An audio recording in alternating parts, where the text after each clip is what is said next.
नई मारुति दरवाजे के सामने आकर खड़ी हो गई थी। शायद भैया के ससुराल वाले आए थे।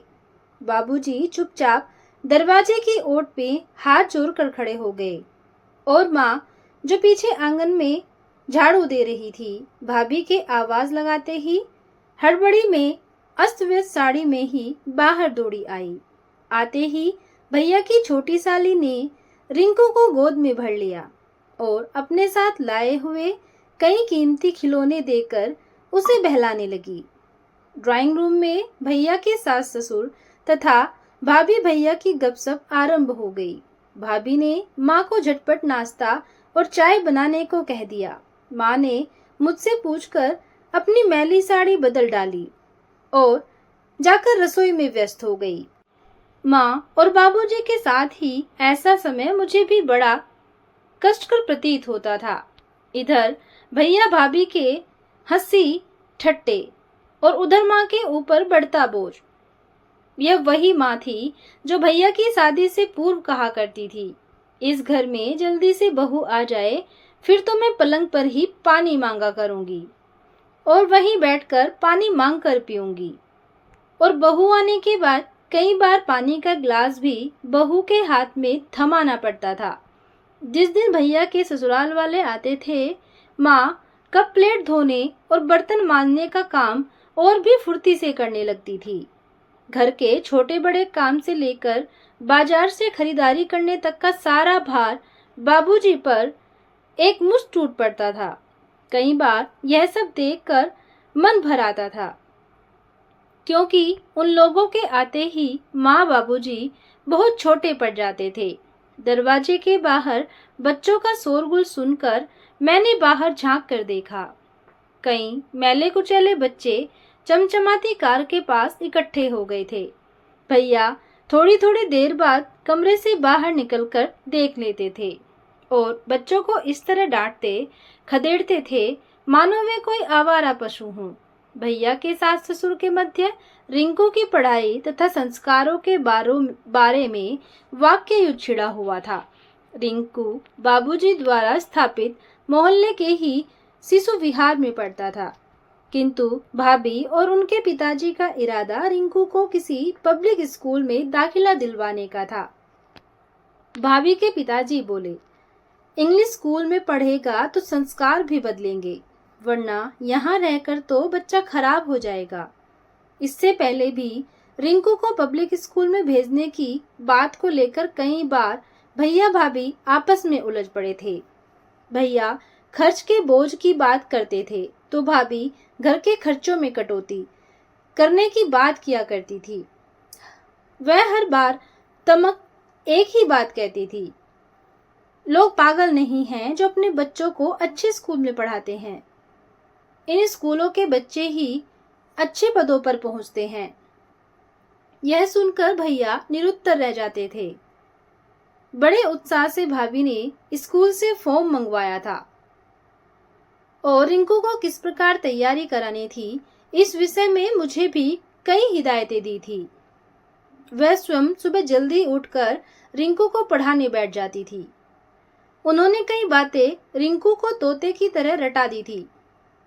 वो उठते बैठते सोते जागते उस छोटे से बच्चे के मस्तिष्क में कई तरह की सामान्य ज्ञान की बातें भरती रहती थी।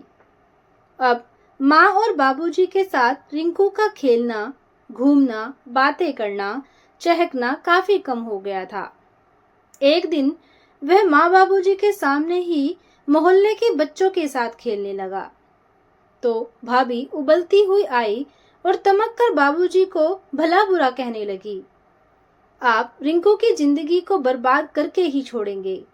असभ्य, गंदे और निरक्षर बच्चों के साथ खेलेगा तो क्या सीखेगा। और बाबूजी ने उसी समय दुलारते हुए रिंकू को अपनी गोद में भर लिया था। भाभी की बात सुनकर मेरे दिल में हलचल सी मच गई थी। ये अमीर लोग क्यों इतने भावना शून्य होते हैं? भला बच्चों के बीच असमानता की खाई कैसी?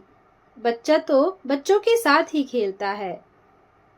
एक मुरझाए हुए फूल से हम खुशबू की आशा कैसे कर सकते हैं? क्यों नहीं सोचती भाभी यह सब कुछ? एक बार उबलता हुआ दूध रिंकू के हाथ पर गिर गया था। वह दर्द से तड़प रहा था। सारा मोहल्ला परेशान होकर एकत्रित हो गया था। तरह तरह की दवाइयाँ, तरह तरह के सुझाव। बच्चे तो रिंकू को छोड़कर जाने को ही तैयार नहीं थे। आश्चर्य तो तब हुआ जब भाभी के मुंह से उन बच्चों के प्रति वात्सल्य के दो बोल भी नहीं फूटे। वह उनकी भावनाओं के साथ उमड़ते हुए प्यार के साथ तालमेल ही नहीं बैठा पाई थी। भाभी भी क्या करती, उनके स्वयं के संस्कार ही ऐसे बने थे। वो एक अमीर खानदान से ताल्लुक रखती थी। पिता और भाइयों का लंबा चौड़ा व्यवसाय है। कॉलेज के जमाने से ही वह भैया पर लट्टू थी। उनका परिवार दिनों दिन बढ़ता गया। मध्यम वर्गीय भैया ने कई बार अपनी परिस्थिति की यथार्थता का बोध कराया, लेकिन वह तो उनके प्यार में दीवानी हुई जा रही थी। सम विषम ऊंच नीच का विचार न करके उन्होंने भैया को अपना जीवन साथी स्वीकार ही लिया। जब इस घर में आने के बाद एक के बाद एक अभावों का खाता खुलने लगा, तो वह एकाएक जैसे डहने सी लगी थी। उन्होंने ही ड्राइंग रूम की सजावट और संगीत की धुनों को पहचाना था। इंसानों के साथ जज्बाती रिश्तों को वह क्या जाने। वह अभावों की परिभाषा से बेखबर रिंकू को अपने भाइयों के बच्चों की तरह ढालना चाहती थी। भैया की औकात, भैया की मजबूरी, भैया की हैसियत का अंदाजा क्यों कर हो उन्हें। कभी कभी ग्लानि तो भैया पर भी होती थी।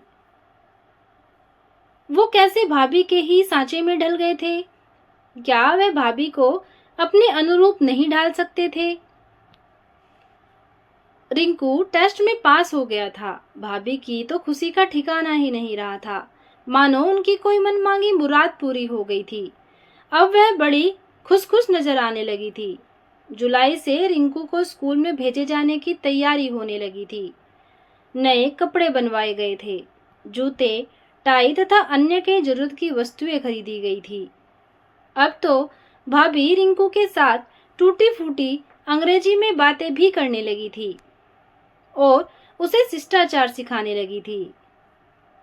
भाभी रिंकू को जल्दी उठा देती थी। बेटा, देखा नहीं तुम्हारे मामा के रितु, पिंकी कैसे अपने हाथ से काम करते हैं। तुम्हें भी अपना काम स्वयं ही करना चाहिए। थोड़ा चुस्त बनो। भाभी उस नन्ही जान को चुस्त बनाना सिखा रही थी, जिसे खुद चुस्त का अर्थ मालूम नहीं था। माँ और बाबूजी रिंकू से अलग होने की बात सोचकर अंदर ही अंदर विचलित होते जा रहे थे। आखिरकार रिंकू के जाने का निश्चित दिन आ ही गया था। स्कूल ड्रेस में रिंकू सचमुच बदल गया था और वह जाते समय मुझसे लिपट गया। मैंने उसे बड़े प्यार से पुचकार कर समझाया, तुम वहां रहने नहीं पढ़ने जा रहे हो। वहां तुम्हारे जैसे बहुत से बच्चे होंगे, उनमें से कई तुम्हारे दोस्त बन जाएंगे। उनके साथ पढ़ना, उनके साथ खेलना। तुम हर छुट्टी में घर आ जाओगे। फिर माँ बाबूजी भी तुमसे मिलते आते रहेंगे। भाभी भी उसे समझाती रही। तरह तरह के प्रलोभन देकर माँ और बाबूजी के कंठ से आवाज ही नहीं निकल रही थी।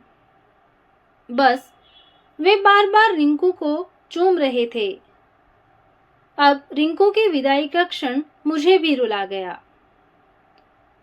बोगनवेलिया के फूलों से ठगे दरवाजे के पास से विदाई के समय हाथ हिलाता हुआ रिंकू, माँ और बाबूजी के उठे हाथ तथा आंसुओं से भीगा चेहरा, उस खामोश वातावरण में एक आवाज उभरती रही थी। बोगनवेलिया के फूलों की पुरानी पंखुड़ियां हवा के तेज झोंके से खरकर नीचे गिरने लगी थी। उसके बाद उसमें संस्कार के नए फूल खिलेंगे और अपनी महक बिखेरेंगे। दोस्तों, ये थी एक छोटी सी कहानी। आपको कैसी लगी कमेंट करके जरूर बताना। कहानी को सुनने के लिए धन्यवाद।